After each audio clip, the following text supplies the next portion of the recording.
Good.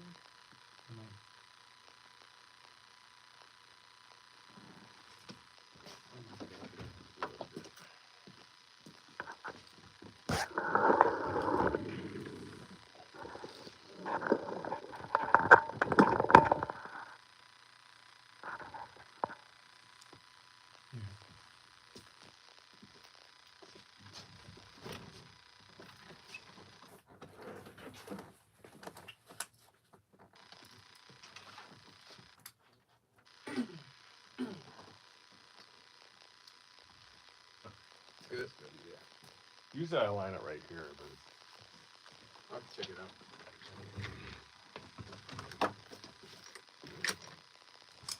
You want to hear record? oh yes.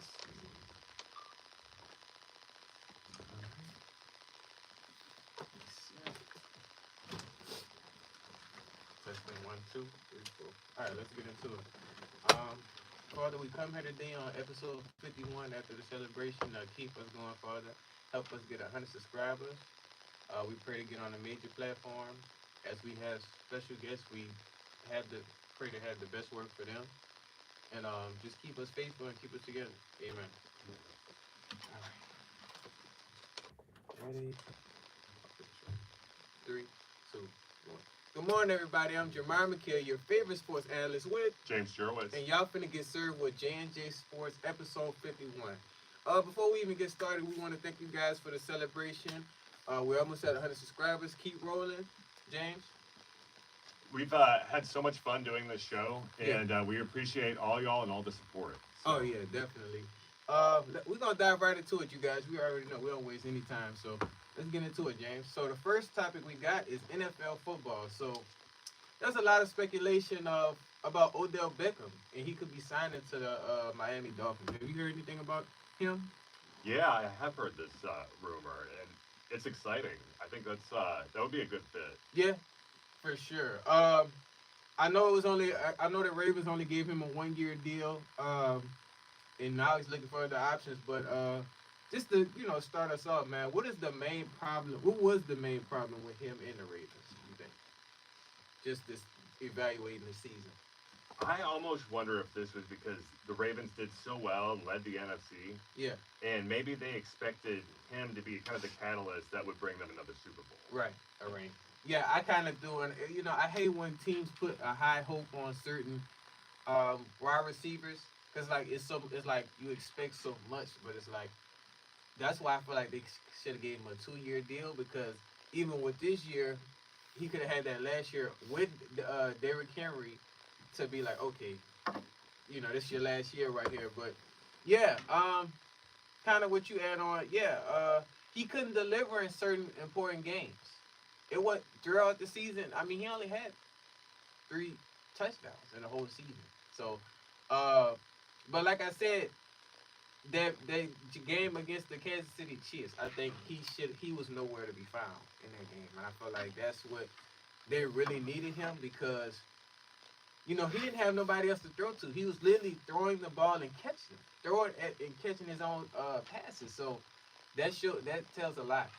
That also kind of makes me wonder about how he connected with their quarterback, Lamar Jackson. Yeah. And if they did connect, if Jackson had wanted him around for another season, he would have told him, no, we got to keep Odell here in town. Yeah, I feel like it was all, they kind of gave the vibe on camera like that. It was, they had a bond there, but we don't know what was happening behind the scenes. You know what I mean? Like, is it really genuine? They're buying and things like that. So if we just get into his stats, you guys, he had 35 receptions, 565 yards, only 3 touchdowns, James, and he was 30th ranking, not even close for any team. I mean, that's I think that's his lowest record. Yeah, that's 3rd or 4th receiver, second, third string tight end numbers. That's not wide receiver numbers at all. You would get at least 10 touchdowns if you're a receiver, but 3 is like, he wasn't injured. He didn't have any. I'm just confused. Y'all let us know how y'all feel about just Odell and where y'all think he's gonna go. Our second question, man, should they have given him a 2-year deal? Kind of what I was following. That's a good question. These one-year prove-it deals seem to be pretty big, and it seems like it's a big thing with wide receivers. Is what Yeah, I've noticed. You see a lot of receivers, elite, some of the top receivers, yeah, and they're traveling around and just spending just little amounts of time at different spots. yeah. Like So it's I've been noticing it with quarterbacks too.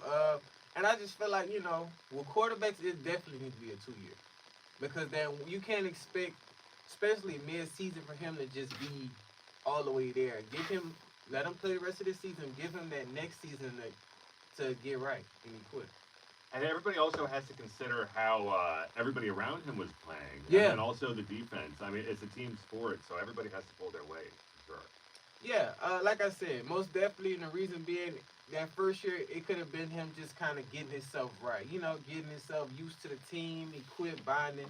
Um, and they could have at least had one more year with Derrick Henry being a new add-on. Man, I mean, that would have been perfect timing. With him and Henry, it would have been a full package. And they have to realize too, Odell already has a ring. You know what I mean? So it's like players once they get a ring or certain things, they kind of like, okay, it's whatever. Versus Now there's they're not paycheck. really dedicated to a team once they had that ring. You know, They've established their legend, and their at that yeah, point, their resume is pretty high. Like it's whatever now. It's do just you think that's the situation with Odell? it could be. It could be. I don't. But like I said, I think he's a humble, genuine dude. But like I said, that could be going in his mind. Like man, honestly, I have a ring. Uh, is he really hungry for another ring? And if he does go to Miami, how can he benefit them? You know, can he match up to Tyreek Hill? Because Tyreek Hill, man, he's different. You know, Oh yeah, he's one of the best receivers in the game. right Definitely now, top yeah, three. definitely, definitely. And just to finish us off with this topic, man, the Miami Dolphins sent him an offer, but he didn't accept, and he's keep looking. If he doesn't choose them, what team do you think he'll be on, or should he choose to be on? I think that that's where he should go. I mean, they're playoff contenders. They have a pro there with Tua Tagovailoa, Yeah. and they actually have a really young, fast defense. So that's pretty interesting to watch too. Oh yeah. Miami pretty much has a full package. That's where he should sign. I don't know why he wouldn't. I feel like it's kind of a That's similar true. vibe to LA. It's high profile. Yeah. And Seems like it suits him. If not them, man, he needs to go back to the Saints. Well, he needs to play for the Saints, in my opinion. And because we got to realize he started at LSU. He started at LSU.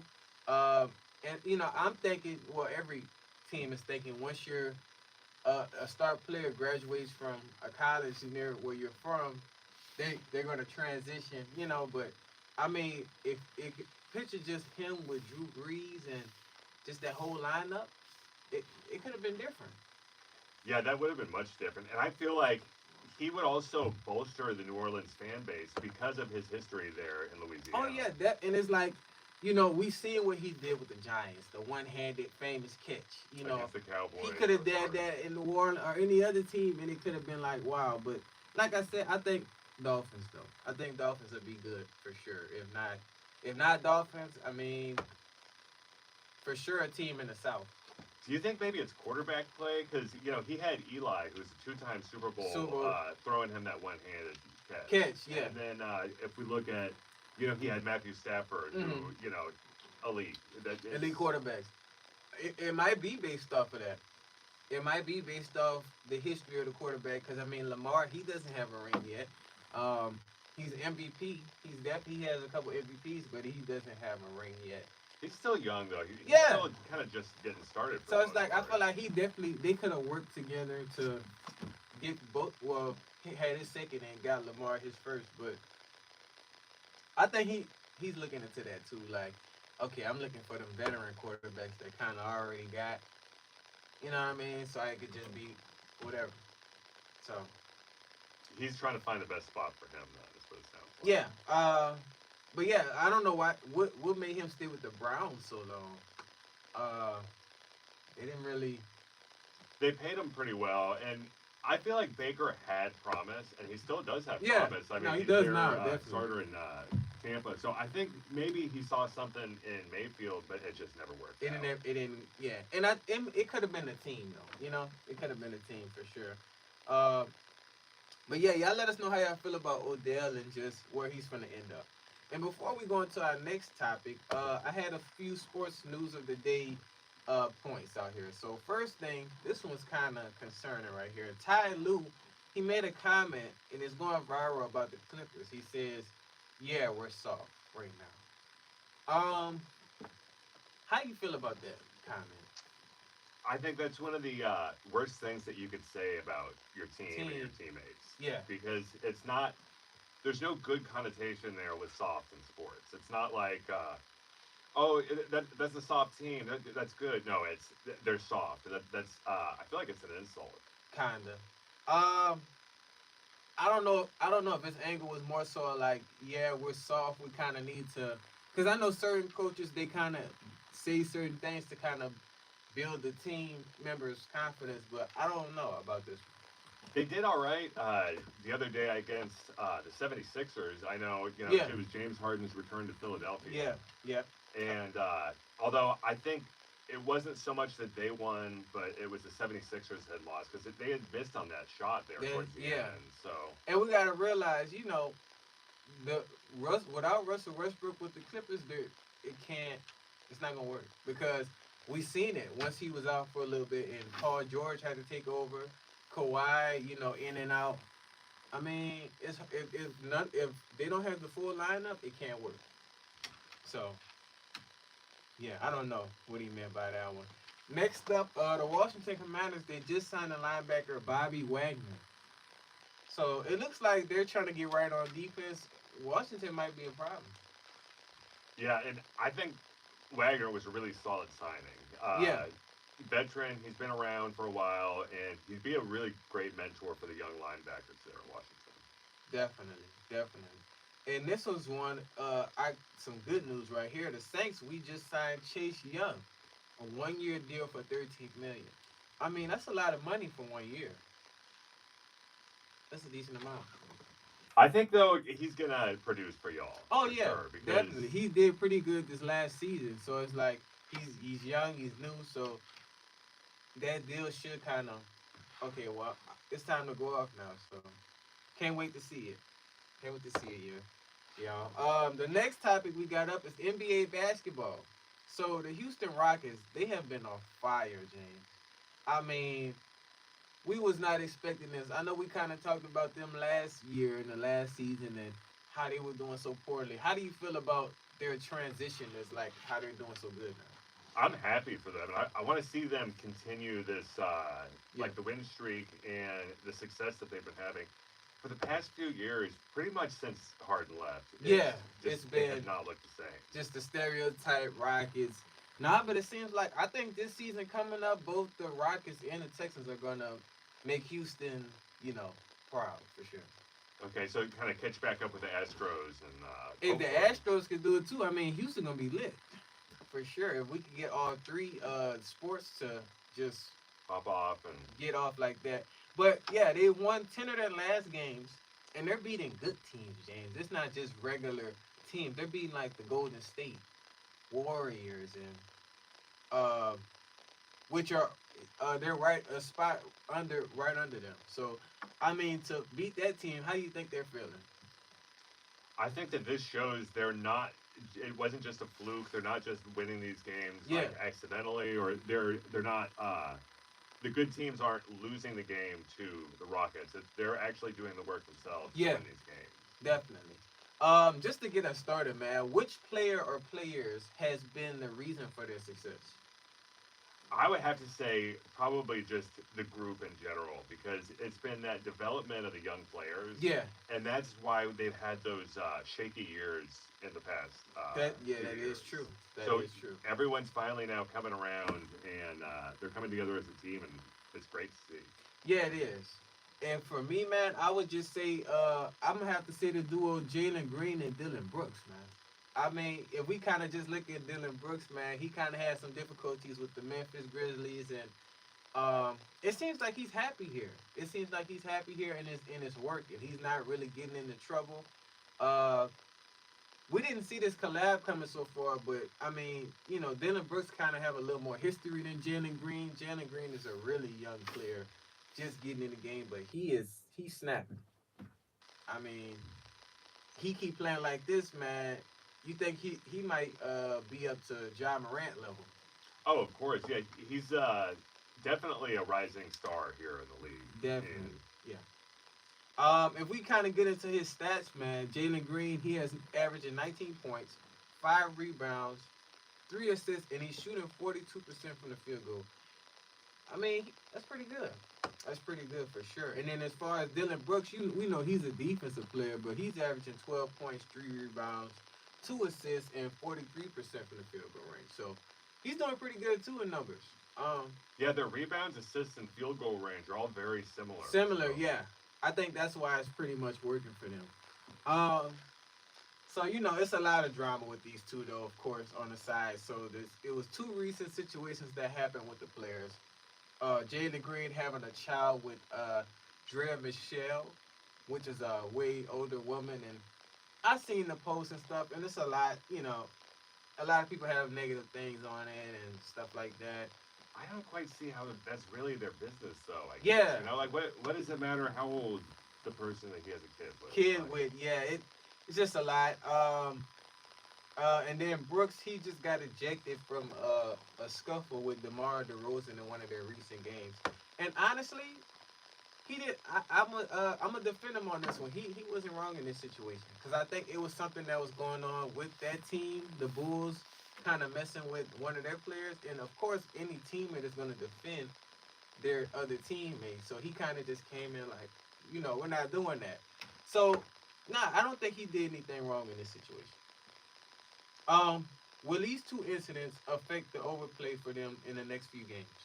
no, they'll get over it pretty Yeah, quick. I mean, they're pretty minor incidents, really. With yeah, like on the scheme of what could happen. It could always get worse. yeah, So sure. Now, I think they're locked in. Honestly, I think they're locked in. Um, as far as Green situation, like you said, man, it shouldn't matter the age difference. It really is nobody business.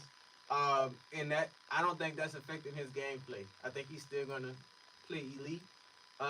As far as Brooks, I mean, we already know how Brooks is. He's an irritant. He's kind of like a young, what's his name? Patrick Beverly. Yes, yeah, Patrick Beverly. So, but like I said, he doesn't go all the way with it. He's kind of just he doesn't really talk. He just shows you how you know. But no, I don't. I think he's gonna stay out of He trouble. knows his limits and knows Yeah, when to back down a little bit. he and like not. Draymond, man. Oh my goodness, have you been seeing him? He just recently got this last game he got ejected the first quarter. This last season, like 2024, we've seen a ton of that. A ton of so him. far, a lot of ejections. Yeah, in it's a lot general. of stuff going on with him, and it's like kind of how I was saying in the last few episodes. They gave him all this money, so I think he's just acting out. So yeah, I don't know, man. Honestly, I don't know. And you could, it was really frustrating Steph at the time because he had the. It's like, oh man, I got to carry this whole game by myself. You just got ejected, but I think they still won that game. But yeah, like I said, they kind of all three have a similar defensive style. And just to end this one off, man, with their record being 35-36, which is, they still have time to get that up. Being the 11th in the Western Conference, what do they need to stand out on for them to get in that top five with those other teams? They just have to focus on not letting like incidents like this affect Their play. the season. Yeah, because if they're able to focus on maybe the smaller stuff and not so much like the all around picture, they might do a little bit better to just pull it back just a little bit and save some of that for the playoffs. I feel like. Definitely. I mean, they're winning back to back right now, James. I feel like if they just keep this streak up alone, they could be up there with the Nuggets and Celtics, and they have to worry about those tough teams versus these minor ones. But like just to add on, man, their defense it has to stand up. They have to work the hardest on defense, and it shouldn't be harder for them because a lot of these teams don't play defense. So all they have to do is find a good play. They can wipe a lot of these teams out for sure. Um, And that's always fun to see how they'll handle LeBron, how they'll handle KD, Booker, I how was they'll just about to handle mention him. Playing teams like the Nuggets, Phoenix Suns, they're not known for defense. So if you just play defense against those teams, you're making it difficult for them already because they're not expecting defense from you guys. So that's the main thing. You just got to outwork them. It's not about talent. It's just you just have to outwork them. Um, but yeah, y'all let us know how y'all feel about that and just how y'all feel about the Rockets so far. If y'all a Houston Rockets fan, put it in the comments. Uh, but before I get into, well, no, I'm gonna get into our next topic, man, and I'm gonna pass it over to my co-host. MLB boxing news of the day. So Deontay Wilder and I think his name is Zili Zhang. They're in the process of finalizing a deal for June in Saudi Arabia. Um, when you found out about this, what were your thoughts, James? I'm looking forward to it. It's a summer fight, so you know that that usually draws more viewers. People have a little bit more time off in the summer, Yeah, and I have to lean a little more towards Wilder, I guess, in this one. yeah. But it'll be interesting to see the lead up to the fight. I mean, yeah, he has to win this fight. I mean, this is his career. This is gonna, you know, kind of have the outlook on his career moving forward. So if we just kind of look at his record, he's 43 3-1, and Zhang is 26 2-1. So it's a big difference. Wilder definitely has more history and experience. So that's just based off our first question. Will this fight be better and easier for Wilder? Because I know if we just think about that last fight with who was it? Was it Fury? It was with Fury, and he just got completely embarrassed. So do you think it'll be a different outlook with this one? The experience that Wilder has gained over the years is going to give him an advantage over Zhang. Oh, Zhang, yeah, I'm thinking so. Most definitely. Even though Zhang, he has a similar frame than Fury, so but I don't know if his play style is the same as um, Fury and stuff like that. But no, he needs to win this fight. Not even just because it's an easy record difference, but this is a redemption for him because the way he played in that last fight, it was given like retirement coming soon. That's just me though, for sure. Um, so there was a lot of speculation that this fight won't last until the fifth round. A lot of people are really kind of doubting him right now. If Wilder loses this fight, should he retire fully in boxing? You think? That's a really good question. This kind of makes me think that there maybe is no fully retiring. Because look at Tyson. Yeah, I mean, he's coming back. I didn't see that happening. Nah, and yeah. he was really enjoying the coaching lifestyle, and Yeah. he was still in the limelight with that, helping out Francis Ngannou. Yeah, I mean he's been locked in. He's been locked in for this fight. So I guess, is there really like a retiring in boxing if we see Tyson coming back? Tyson, no, I don't. I think if he loses, he'll probably still keep going, but it might be times where he takes breaks off, and you know what I mean. I don't think he's ever gonna leave yet. Right now, I mean he's still young. He's still pretty young. He's not 50 or anything yet. 60. So And it also depends on what he wants to do after boxing. Like maybe he wants to get into television or something along those lines. Or Yeah. coaching. So that kind of, even though I still feel like it should be no way he should lose this fight unless Zhang just kind of outthink him, or by decision. But nah, it might be that time, and if he does decide to retire, I mean, he can definitely be a coach. He can definitely switch, still do things around boxing, build a camp, anything like that. So y'all let us know how y'all feel about Wilder. And just to finish us off, man, who do you want to win this fight? I think Wilder is the one that should win, but it would be more interesting if Zhang wins. Zhang because wins. it's like, what's next now? Like what For him, that kind yeah. of forces Wilder to make some sort of decision about his future. Yeah.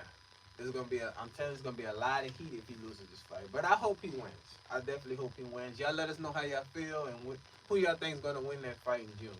But I'm gonna pass it over to my co-host James. What else we got? Well, up next, we have 3-on-3 basketball at the Olympics. Yeah. So we're gonna start with a question. Yes. What's your opinion of 3-on-3 basketball as an Olympic sport? Uh, it's different. I'm not gonna lie. It's given like sports, basketball type. It's different. I'm not gonna lie, but I think it'll be more exciting because you can see the top three players uh going against each other. You know, 3-on-3 and kind of just wiping and out like that. So yeah, I think it'll be fun. Yeah, it seems like with the lack of players, the game is a lot faster, and Oh yeah, that's kind of fun to watch. It's got a different feel than the 5-on-5 basketball. that it's like it's like basketball tryouts. That, yeah. So far, there's only three countries that have qualified. So it's Serbia, China, and the U.S. And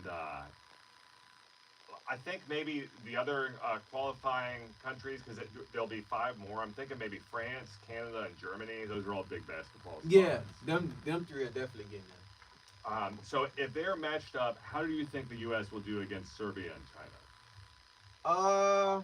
See, that's a good one. I think they could do good against Serbia. I don't know about China though. Yeah, I don't know about China because isn't Demar Cousins? Isn't he?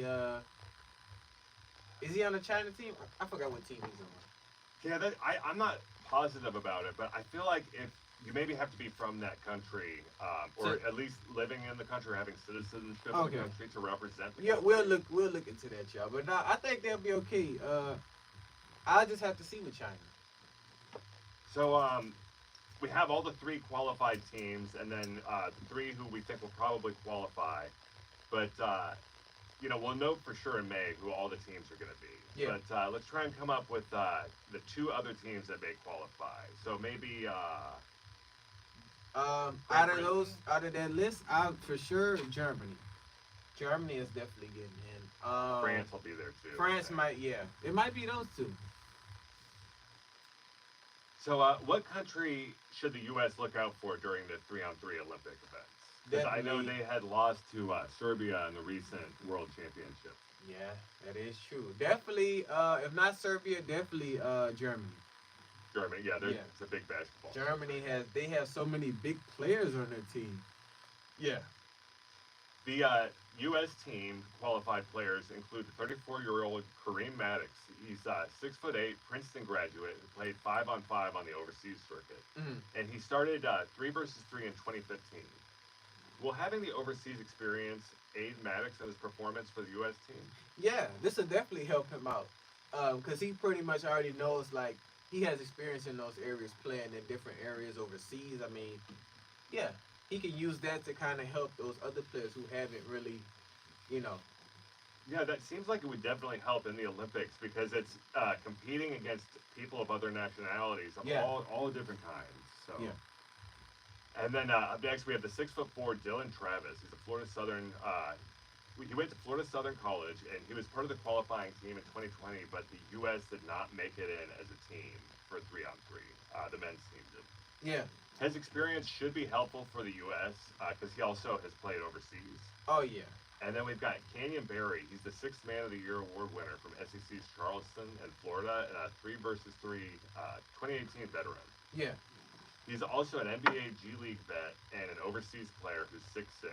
And what's interesting, like his father, who also played basketball, he underhands free throws. What do Oh. you think about underhanded free throws? Uh, I mean, if he's skilled at it, then, that's fine, but I wouldn't recommend him. If that's what they're more comfortable with doing, then that's That's cool. I mean, like I said, as long as you have a good practice strategy, because you know when it counts, if it's a tie game and it's fourth quarter and you gotta shoot these free throws to take the game, I don't know. that kind of reminds me of the Miami Dolphins quarterback Tua Tagovailoa. When he was a kid, he is predominantly right-handed, Yeah. so that's what he writes with and all of that. Yeah. But he throws the football With his left left hand. 'cause Yeah, his that's father kept putting it into his left hand, saying, "Get good with both hands," pretty much. yeah, And judging by where he's working now, it feels like it paid off. yeah, definitely working out for him. The most experienced and decorated player on the team, and the one I think is going to become the de facto leader of the U.S. 3 versus 3 team, is Jimmy Fredette, Mm. a former 2010-2011 College Player of the Year, and he scored 52 points in a game in 2011 in college. Dang. The Yeah. Sacramento Kings did take him 10th overall, but he only played 130 games before leaving the NBA for China. Although while he was in China, he scored over 70 points 2 times. Mm. How does the addition of Fournette sound for the 3 versus 3 It team? sounds very beneficial. Definitely, definitely. Having that 70 points already with the China, that just speaks it right there. And he's got that NBA experience too. That's definitely going to With help the out in Kings, the yeah, Olympics. that's true. Definitely. So this is the silver medal team. We had mentioned they had lost the 2023 World Finals to Serbia, Hmm. and they had the automatic second seed in the 3 versus 3 format. Yeah. So do you think that being on the main 5-on-5 team is preferred for most players? Yeah, that's what most people think about anyway. 5 on 5. I mean, yeah, but it's like 3 on 3. How are they gonna? Is it gonna be like center, guard, point? I wonder how they gonna do it. I'm also wondering too how if they put NBA superstars in, like maybe the people who didn't quite make the 5-on-5 Yeah. team, if they put them into play as opposed to these guys, because they're relatively unheard of. I mean, these aren't really So superstar right. So it's household like, names. see, and that's gonna be the difference. Are they looking for the money? Because if it's money, they're gonna get the NBA players for sure. But if it's kind of just like, we want to get these guys some shine and whatever, then yeah. So it just depends on their perspective. I'm gonna look a little bit more into the nuance of 3 versus 3, and we'll let the audience know. For sure. What do y'all think it should be like? And what's also pretty interesting is that this is going to be taking place outside all the competitions. It's going to be on outdoor Outside? Oh, courts. okay. Yeah. See, that's what I'm saying. It's giving like park ball. Yeah. What do you think about a traditionally indoor sport being played outdoors for the Olympics? It's different. It's definitely different. I think it's gonna be more exciting. It's giving like when you play 2K and you have the black top. It's giving me kind of X Games vibes. Yeah. It's outdoors. You've got the big wide shot angles. Yeah, And and all that. yeah. I think it's gonna be exciting. I'm looking forward to it. Y'all, please let us know in the comments what you think about the 3 versus 3. Definitely. Definitely. And up next, we have turmoil in paradise. There Mm. is trouble brewing with the Kansas City Chiefs and their owner, Clark Hunt. Wow. So, how would you feel if you were a recent Super Bowl champion and the locker room you went to every day was in bad shape? I would have some concerns like what's going on. We're 2 time. What is it? 3 time champions or 3 Super Bowls in 5 years. yeah, three. Yeah, 3 time Super Bowl. What's going on? Yeah, it was pretty interesting. Recently, the all the players on, or every team had players participate in a survey. Yeah. So they looked at things from like the food to the training rooms to Yeah. the locker rooms, Mm. and the players graded out everything with letter grades from A+ to F-. Right. And what's interesting, the Chiefs are sitting on chairs in their locker rooms, not like stools or benches that are installed. So Yeah. I wouldn't be surprised if they were folded and were made of metal. And for athletes, I think that's unacceptable. Yeah. Definitely. A quote here from Hunt. He said, "I have spoken to some of our veteran players about that, and they've confirmed to me that it was a miscommunication. Hmm. Certainly, I personally never said anything to them about a renovation of the locker room. It was a misunderstanding. And when I hear this, I get really annoyed for the players. I know what miscommunication means, and especially in that context. I based off how you're saying it, it kind of seems like he's just saying it like in a nonchalant way. Oh yeah, they probably did have a conversation about it, and now he's just kind of brushing it under the rug, is what it seems like. And then to say, I see this as kind of calling the players dumb or unintelligent. They're like, why would the team owner call this a miscommunication? They know what he said. I mean, yeah, I mean, why wouldn't you want your team to have the best of the best anyway? I mean, they're getting you ticket sales. I mean, they just had the most viewed Super Bowl with Taylor Swift and Of all. course, yeah, the most viewed event since I think the 1969 moon landing. Yeah. So I mean, they have money. It's money for sure. So I don't understand. the players rewarded their bigwig, big shot owner with 3 Super Bowl championships in a 5-year span. Their quarterback took a team-friendly deal years ago, and If anything, they should be having massaging chairs and stuff Oh. like that. exactly, Clark can't even offer them locker room updates. Like, Yeah. not everybody owns a table sauce empire like he does, with like the Hunt ketchup and all that. And honestly, James, this is going to be if he doesn't try to meet their needs in certain ways, there's going to be a lot of things transitioning. They're going to head to the Dolphins, maybe. That's yeah. Yeah, The Dolphins graded out all A's on their survey. yeah. So Wow. we're going to try to bring some more information about the survey in the future for Yeah, y'all. we'll definitely get into that. But what does this say about Hunt's gratitude towards his talented and hardworking players? It doesn't. It seems like he just doesn't care. He's not really concerned. It might just be a money. I don't know if he's keeping the money to himself or like what's his what type of person is he like character wise. Would you be surprised to find out that the Chiefs graded their owner as having an F minus? No, based off their response, him saying, "Oh, we never talked about that." You know, And this is even before they had graded him with the F minus before he came out saying before they're that. not going to get. Oh, so yeah, I'm pretty sure they had incidents before, probably just minor, but incidents before that. It sounds like the problem is with him and not with the rest of his team who are world champions. Yeah, because I know they're not complaining or picking up a fight for nothing. You know.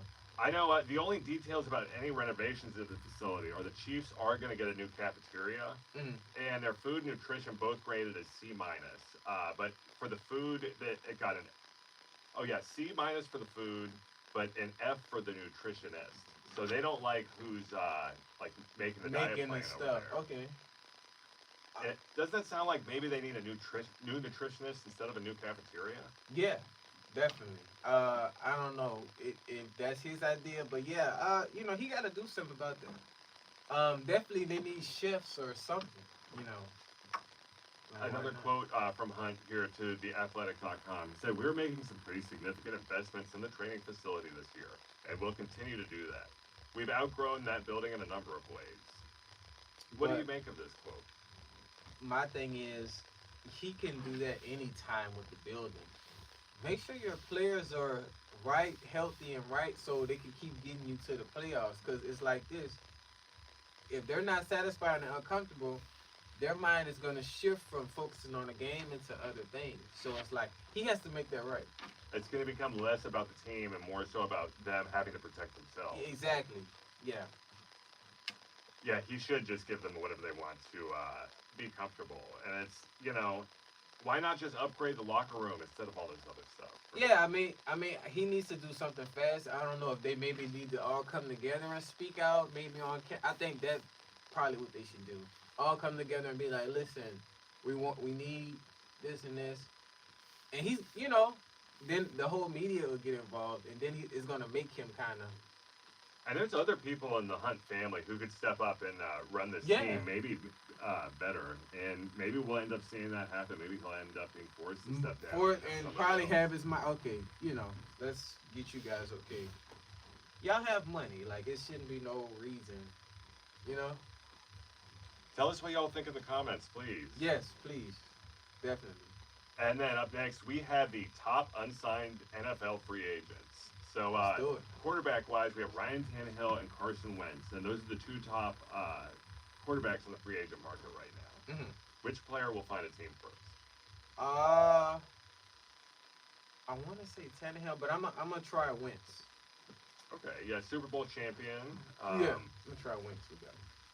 He can be solid. I'm going to lean a little more towards Tannehill, although Wentz has accomplished a whole lot more than Tannehill has in Tannehill. his career. Hmm. Even though Wentz is maybe a little bit more of a gunslinger, you can't.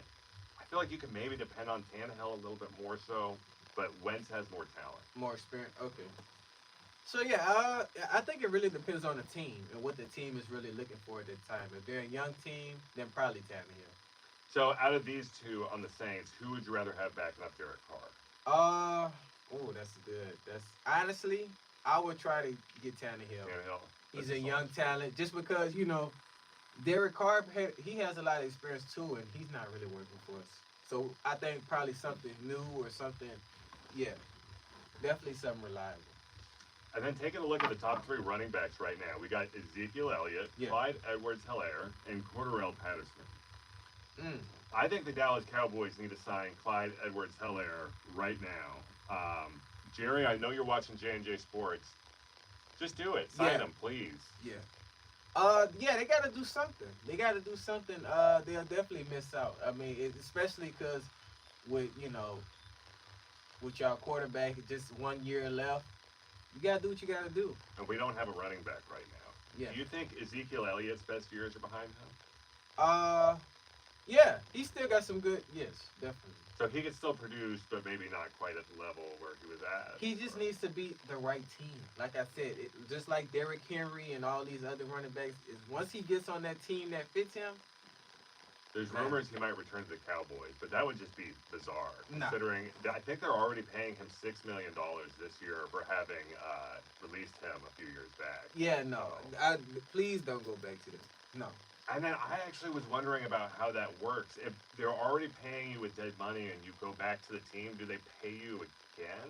I guess they probably would, like a veteran minimum. I mean, they would have to, yeah, because that's just money that they owe you on the side. So it's not like they could. Well, we kind of already, so we're gonna just kind of use some of that. They didn't fulfill the contract. Yeah. So nah, yeah, it'll be extra. Yeah, I always thought the running back Cordarrelle Patterson is kind of a hybrid running back wide receiver. Do you think any teams will find value in his versatility? Definitely, most definitely.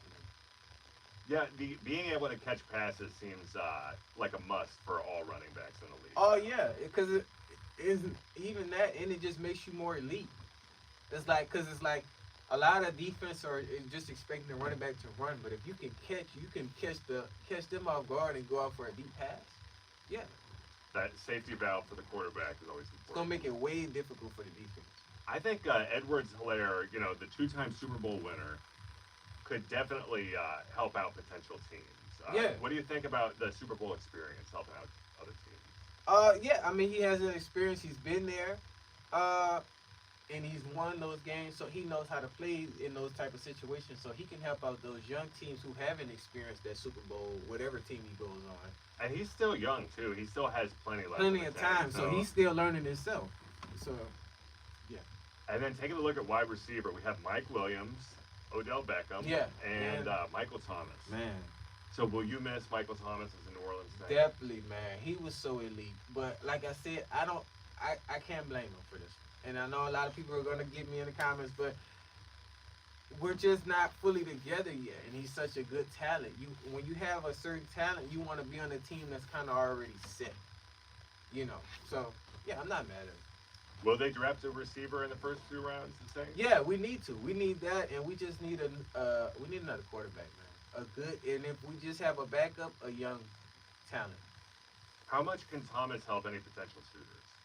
Oh, he can help a lot of people. He can help a lot of teams. He's tough. He's a tough wide receiver. I mean, he catches the toughest passes. He's kind of like for the Cowboys. What's his Lamb? Yeah, he's he's tough. I think maybe the Cowboys need to pick him up. That would be interesting to see Oh, yeah. him and Lamb on each side. Man, it's gonna be a problem. Yeah, for sure. At least for that 1 year. And then taking a look at defense, defensive linemen, we have Calais Campbell, Jadeveon Clowney. I would say Campbell, I think he's a defensive tackle, but he could probably play anywhere along the line. Oh yeah. And then Clowney, they mainly have him as an end or linebacker. So Mm. which player do you think has more left in the tank? Probably Campbell. Campbell. Yeah. I agree. Yeah, and the Cowboys, they need defensive line help. Do you think Calais Campbell would be able to assist them? He can, and he definitely should try to look into it, especially at least for a year. Like I said, it's a lot of these 1 year deals, but I think it's kind of just to see how it's needed because you got to see how you work with the teams. So, well, either of these guys, they're a little bit older than Chase Young, but do you see a similar type of contract for them? Maybe around the 10 to 13 million? Yeah, or at least I'd say at least 10. At least 10, 9, 8, something like that. And then safety was full of potential signings, and many are likely going to get on teams after the draft is over. Yeah. A lot of these free agents. Yeah, last minute. Jamal Adams, Justin Simmons, Julian Blackman. Those are the top names here. So, was it a good idea for Jamal Adams to leave the Jets for the Seahawks? Yes. Yes. The Jets are, I don't even know, man. It's a lot. I mean, what's the point of you having an elite defense if your offense is not, they can't help you out? He's still a young player too. Yeah. Do you think that his best years are behind him, or is he going to bring it back and help out? No, he's gonna be effective. It's just not what the Jets is not gonna help him get develop him. You know. So And then taking a look, last but not least, is the cornerbacks. We have Xavier Howard and Stephon Gilmore. mm-hmm. The Dolphins finally decided to move on from Howard, and Gilmore's release was a Cowboys cap casualty. Who do you believe has more to offer any potential teams? Uh, I want to say Gilmore. I'm gonna say Gilmore for that I definitely agree with you on that. Gilmore looked fantastic last season, and I would definitely welcome him back if he wanted to return to Dallas. Yeah. But they just might not be able to afford him, is what they're saying. Do you True. think he will wind up on a Super Bowl contender? He can. Cause I mean, we just got to think of a team that really probably needs him for real. Yeah, just a team that's not really more so of a defensive team. What if he goes back to New England? That'd be interesting. That would actually. So Y'all, please let us know what you think about all the free agents and where they're going to end up. definitely, definitely. But yeah, you guys, that's the end of our show, episode 51. We're almost at 60, you guys. I just want to say, first of all, shout out to Bam Barracks, man. We're going to keep coming with bangers for you guys. We just started our YouTube live, so you guys can check that out. James, anything you want to add? Definitely thank y'all, Band Barracks, and also thank y'all so much for liking, subscribing, and watching our videos. It means the world to us. Definitely. It's going to keep us motivated. For sure, man. But as always, I'm Jamar McKeel. I'm James Sherwood. And y'all just got served with J&J Sports, episode 51. See you. Oh, yeah. That was perfect. Let's see that this chair keeps like. Oh, it's been. Yeah, mine kind Let's of. see if there's a way to like get it. You know what I mean? 'Cause I'm trying to like sit forward and it keeps like.